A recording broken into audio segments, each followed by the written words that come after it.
কিছু উজর আছে এমন যেগুলোর কারণে শরীয়ত সম্মতভাবে রোজা না রাখার অনুমতি রয়েছে।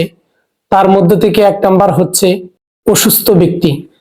কোনো ব্যক্তি যদি গুরুতর অসুস্থ থাকে তাহলে তার জন্য রোজা না রাখার অনুমতি রয়েছে।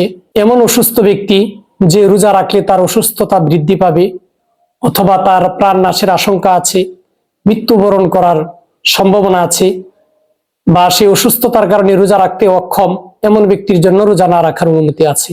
নাম্বার 2, মুসাফির ব্যক্তি। কোনো ব্যক্তি যদি 48 মাইল বা তার চেয়ে বেশি রাস্তা অতিক্রম করার বা সফর করার ইচ্ছা করে, ওই মুসাফির ব্যক্তির জন্য রোজা না রাখার অনুমতি আছে। তৃতীয় নাম্বার হচ্ছে গর্ভবতী মহিলা।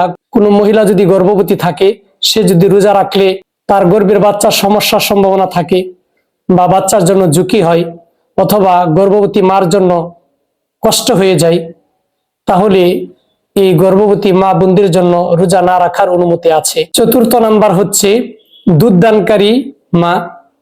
কোনো মা বা বোন যদি এমন হয় যে তার দুধের শিশু আছে, এখন রোজা রাখলে এই শিশু সন্তানের দুধ পানির সমস্যা, তাহলে এই মা বোনদের জন্য অনুমতি আছে বাচ্চার সুস্বাস্থ্যের দিকে লক্ষ্য করে, বাচ্চার সুস্থতার দিকে লক্ষ্য করে তার রোজা না রাখার অনুমতি আছে। বৃদ্ধ বা বৃদ্ধা মানুষের জন্য, কোনো মানুষ যদি বয়সের বার্ধক্যের কারণে রোজা রাখতে অক্ষম হয়, ওই বৃদ্ধ বা বৃদ্ধা মানুষের জন্য রোজা না রাখার অনুমতি আছে। তবে প্রথম 4 শ্রেণীর ব্যক্তি তারা পরবর্তীতে কাজা করে নিবে যখন তারা রোজা রাখতে সক্ষম হয়। আর যে বৃদ্ধ বা বৃদ্ধা রোজা রাখতে অক্ষম, সে রোজার পরিবর্তে সে রোজার ফিদিয়া দিয়ে দিবে।